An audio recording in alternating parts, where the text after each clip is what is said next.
Hello everyone, continue करते हैं organisational structure और आज बात करेंगे डिविजनल स्ट्रक्चर के बारे में। डिविजनल स्ट्रक्चर जिसे हम अकाउंट्स में ब्रांच और हेड ऑफिस अकाउंटिंग की तरह ट्रीट करते हैं, यानी कि ब्रांच स्ट्रक्चर ही एक तरीके से डिविजनल स्ट्रक्चर है। वेरियस डिविजन्स, तो डिविजन्स प्रोडक्ट के बेसिस पर, ज्योग्राफिकल लोकेशन के बेसिस पर, कस्टमर के बेसिस पर या प्रोसेस के बेसिस पर बनाए जा सकते हैं। ठीक है, अगर कोई ऑर्गेनाइजेशन है जिसके मल्टी प्रोडक्ट्स हैं या ऐसे प्रोडक्ट्स हैं जिनमें बहुत ज़्यादा डिफ्रेंसिएशन है, तो पर्टिकुलर उन प्रोडक्ट पर, सर्विसेज पर या पर्टिकुलर ज्योग्राफिकल लोकेशन को फोकस करने के लिए वेरियस डिविजन्स जब ऑर्गेनाइजेशन बनाती है, that is called divisional structure. Divisional structure कैसे काम करता है, व्हाट इज़ द हायरार्की और डिविजनल स्ट्रक्चर और what are the features? Top level, then middle level, then bottom level. जैसे हमने इससे पहले जब फंक्शनल स्ट्रक्चर पढ़ा था, तो फंक्शनल स्ट्रक्चर में टॉप के बाद सीधा फंक्शनल लेवल था। That means rights and responsibilities अभी भी टॉप लेवल यानी CEO के पास में थी।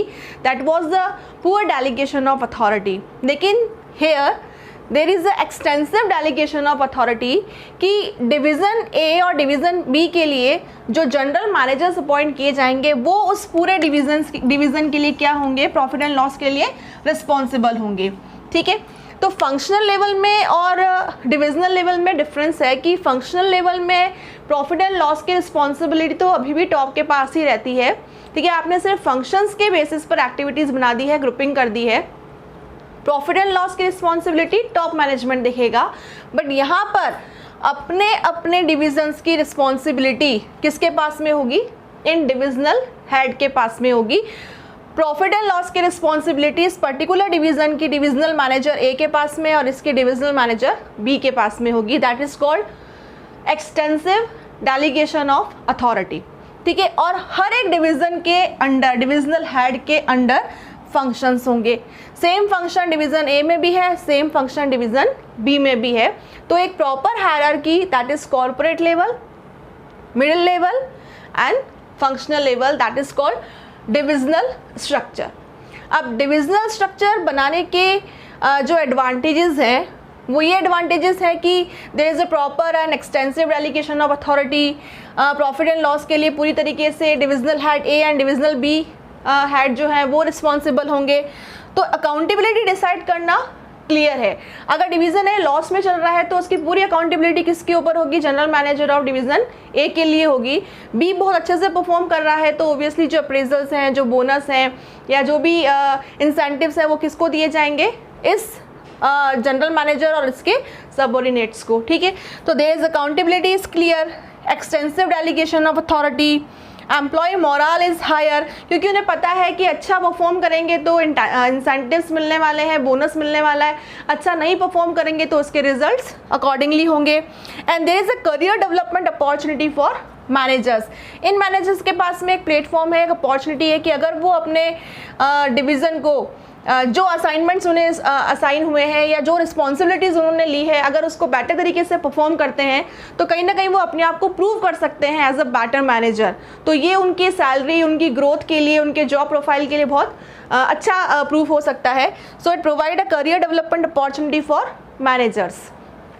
ये इसके बेनिफिट्स हैं, लेकिन इस सिस्टम की, इस स्ट्रक्चर की कई सारे लिमिटेशंस भी हैं। इसमें सबसे इम्पॉर्टेंट लिमिटेशन है कॉस्ट। अगर फंक्शनल स्ट्रक्चर से कंपेयर करें तो functional structure is a very simple and cost effective structure, but divisional structure is expensive structure, costly structure. और इसके कॉस्टली स्ट्रक्चर होने के ये 5 रीजंस हैं। कौन कौन से?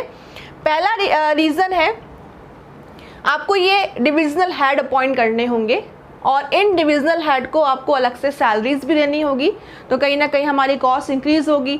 अगर मैं सिंपल या फंक्शनल स्ट्रक्चर की बात करूं तो वहाँ पर ये मिडिल लेवल तो था ही नहीं, लेकिन यहाँ मिडिल लेवल भी एग्जिस्ट कर रहा है और इन मिडिल लेवल मैनेजर्स को सैलरी पे करनी होगी, डिविजनल हेड को सैलरी पे करनी होगी और ये मैनेजर्स हैं तो अकॉर्डिंगली मैनेजरल सैलरी प्रोवाइड करनी होगी। देयर इज़ अ डुप्लीकेशन, हर चीज़ की डुप्लीकेसी है। देखो यहाँ पर भी सेल्स है, वहाँ पर भी सेल्स है, यहाँ पे भी मार्केटिंग है, वहाँ पर भी मार्केटिंग है।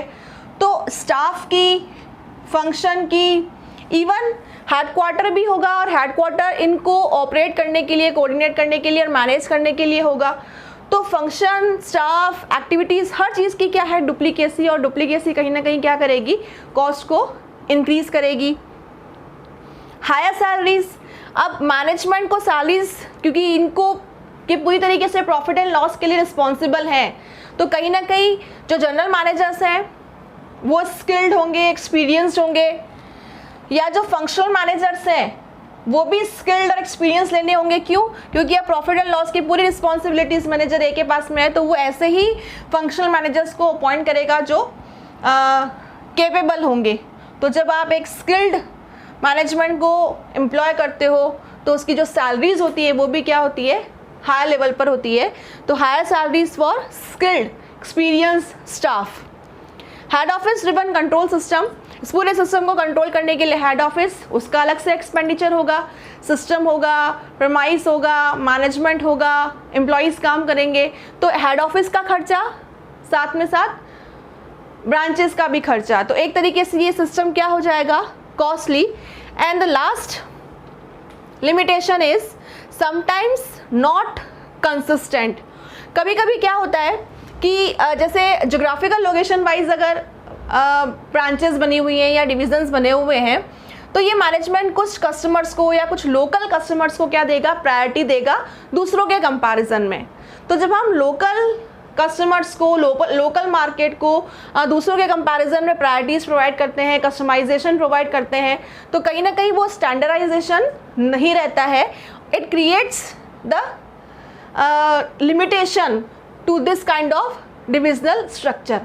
ठीक है, तो ये कुछ लिमिटेशंस है, बट फिर भी ओवरऑल जहाँ पर मल्टी डिवीज़न फॉर्म है या जहाँ पर एक ऑर्गेनाइजेशन के पास में मल्टीपल गुड्स हैं या मल्टीपल वैरायटी ऑफ सर्विसेज हैं, और पर्टिकुलर गुड पर या पर्टिकुलर सर्विस पर, पर्टिकुलर कस्टमर पर अगर फोकस करना है, उसको कैप्चर करना है, तो ऑर्गेनाइजेशन किस तरह के स्ट्रक्चर को चूज़ करता है, डिविजनल स्ट्रक्चर को। अब डिविजनल स्ट्रक्चर कैसे बना सकते हैं? डिविजनल स्ट्रक्चर हम 4 तरीके से बना सकते हैं। एक स्ट्रक्चर बनता है जोग्राफिकल लोकेशन वाइज। जैसे मान लीजिए एक कंपनी है, बहुत बड़ी कंपनी है, और वो सेंट्रलाइज्ड लोकेशन से सबको सर्व नहीं कर सकती, तो वो कंट्री के वेरियस स्टेट्स में या वेरियस सिटीज़ में वो अपनी ब्रांचेज ओपन कर लेती है। That is called geographical location based divisional structure. एक सिंपल सा एग्जांपल है कि एक कंपनी है और उसकी बहुत सारे सिटीज़ में क्या है, ब्रांचेस खुली हुई है, तो जोग्राफिकल लोकेशन वाइज आपने क्या बना लिए, डिविजन्स बना लिए। दूसरा तरीका होता है प्रोडक्ट वाइज। प्रोडक्ट वाइज जैसे कि एक सिंपल सा एग्जांपल है, हिंदुस्तान यूनिलीवर है या प्रॉक्टर एंड गैम्बल है, वेरियस प्रोडक्ट्स की रेंज है। तो पर्टिकुलर जैसे कुछ कंज्यूमर रेंज हो गई या कुछ प्रोड्यूसर रेंज हो गई, इस तरीके से उन्होंने जो रेंज है प्रोडक्ट्स की है वो डिफरेंट डिविजन्स में डिवाइड कर रखी है। तो अगर हम पर्टिकुलर प्रोडक्ट्स के ऊपर, जैसे कंज्यूमर प्रोडक्ट हैं या ड्यूरेबल प्रोड्यूसर गुड्स हैं, इनको अलग तरीके से ट्रीट करना चाहते हैं, इन पर अलग तरीके से स्ट्रैटेजी बनाना चाहते हैं, फोकस करना चाहते हैं, तो गुड्स वाइज हम क्या कर सकते हैं, डिविजन्स बना सकते हैं। दैट इज़ कॉल्ड प्रोडक्ट और सर्विस वाइज डिविजनल स्ट्रक्चर। या फिर डिवीज़न बनाने का एक और तरीका होता है कस्टमर बेस्ड। कस्टमर बेस्ड कैसे? जैसे एक सिंपल सा एग्जांपल है कि जैसे हम किसी हॉस्पिटल में जाते हैं, किसी हेल्थ केयर सर्विस को यूज़ करने के लिए जाते हैं, तो वहाँ पे एक ओपीडी होता है, आउट पेशेंट यूनिट होती है, ठीक है, नॉर्मल ट्रीटमेंट के लिए, लेकिन एक इंटेंसिव केयर होती है, ठीक है, एक इमरजेंसी वार्ड होता है। तो डिपेंड करता है ना कि कंज्यूमर, वो कस्टमर किस तरह का है और हमें उसे किस तरीके से सर्व करना है। ठीक है, कुछ मिडिल क्लास फैमिलीज़ होती हैं, लेकिन कुछ हायर क्लास हैं जिनको लग्जरी की रिक्वायरमेंट होती है। जैसे अगर हम ऑटोमोबाइल सेक्टर की बात करें तो नेक्सा एक प्रीमियम सेगमेंट है जो सिर्फ प्रीमियम क्लास का जो कार्स होता है उन्हीं का ही प्रोडक्शन और मैन्युफैक्चरिंग करता है। तो जब हम कस्टमर वाइज ऑर्गेनाइजेशन में डिवीज़न बना लेते हैं कि भाई ये डिवीज़न सिर्फ प्रीमियम सेगमेंट को संभालेगा या ये डिवीज़न है वो सिर्फ मिडिल क्लास सेगमेंट को संभालेगा, तो that is called customer based divisional structure. And the last type of divisional structure is process based. Process जब हम अलग अलग प्रोसेस अलग अलग डिविजन्स में करवाते हैं, जैसे कि हमारा एक पर्टिकुलर डिवीज़न है जो सिर्फ मार्केटिंग को संभालता है, या हमारा एक पर्टिकुलर डिवीज़न है जो सिर्फ प्रोडक्शन को संभालता है, तो इस तरह के स्ट्रक्चर को बोलते हैं प्रोडक्शन बेस्ड। अब प्रोडक्शन बेस्ड लगता तो फंक्शनल स्ट्रक्चर की तरह ही है, क्योंकि वहाँ पर भी हम जो ग्रुपिंग करते हैं वो फंक्शंस के बेसिस पर करते हैं, पर डिफरेंस इतना है कि फंक्शनल स्ट्रक्चर में फंक्शंस या functional head profit and loss के लिए रिस्पॉन्सिबल नहीं होते, वहाँ अल्टीमेटली रिस्पॉन्सिबिलिटी सीईओ की होती है। लेकिन अगर हम डिविजनल स्ट्रक्चर की बात करें और आपने डिवीज़न अगर फंक्शंस के बेसिस पे बना रखे हैं तो रिस्पॉन्सिबिलिटी डिविजनल हेड की होगी। There is a proper and extensive delegation of authority, right और रिस्पॉन्सिबिलिटी प्रॉफिट एंड लॉस के लिए उस डिविजनल हेड की होगी, ना कि उस सीईओ की होगी। That is the main difference between functional and divisional structure. तो इस 4 तरीके से हम डिविजनल स्ट्रक्चर बना सकते हैं, ज्योग्राफिकल लोकेशन वाइज, प्रोडक्ट और service wise, customer wise and process wise. The next type of structure is SBU structure. SBU stand for Strategic Business Unit. SBU के बारे में हम सेकेंड चैप्टर में काफ़ी डिटेल में पढ़ चुके हैं। से SBU is a self-contained division which has 3 specific characteristics that it has its own planning, it has its own set of competitor and it has its own CEO। तब मैंने आपको गूगल से अल्फ़ाबेट का एग्जांपल दिया था। Alphabet INC और उसके जो वेरियस SBUs हैं, उन सारे SBUs और उन सारे SBUs के CEO और उन सब के बारे में हमने डिटेल में SBU के बारे में हमने डिटेल में पढ़ा है। ठीक है, तो अभी SBU स्ट्रक्चर क्या होता है? देखो, अब तक जो हमने स्ट्रक्चर्स पढ़े like simple structure, functional structure, divisional structure, ये सारे ट्रेडिशनल काइंड ऑफ स्ट्रक्चर हैं जो बहुत टाइम से चले आ रहे हैं। लेकिन एनवायरमेंटल चेंजेस या मार्केट चेंजेस के अकॉर्डिंग करंट फिनोमिना में हम कुछ न्यू ऑर्गेनाइजेशनल स्ट्रक्चर्स भी यूज़ करते हैं। These new organisational structures like SBU structure, next जो हम पढ़ेंगे matrix, network and hourglass structure. तो ये सारे स्ट्रक्चर क्या है? न्यू ऑर्गेनाइजेशनल स्ट्रक्चर्स हैं। तो उसमें फर्स्ट हम बात कर रहे हैं SBU स्ट्रक्चर की। अब SBU स्ट्रक्चर में सिंपली क्या होगा, ये SBU स्ट्रक्चर 3 लेवल पर तैयार होगा और जो मिडिल लेवल है उसमें कौन आ जाएगा? उसमें SBUs आ जाएंगे सारे। किस तरीके से बना, देखो, that is top level, CEO और सारी कॉर्पोरेट प्लानिंग टॉप लेवल पर होती है।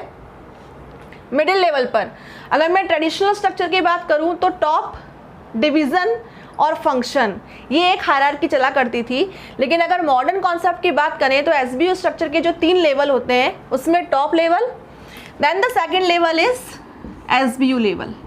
ठीक है, जैसे SBU-A, SBU-B, SBU-C and the last one SBU-D, इस तरीके से।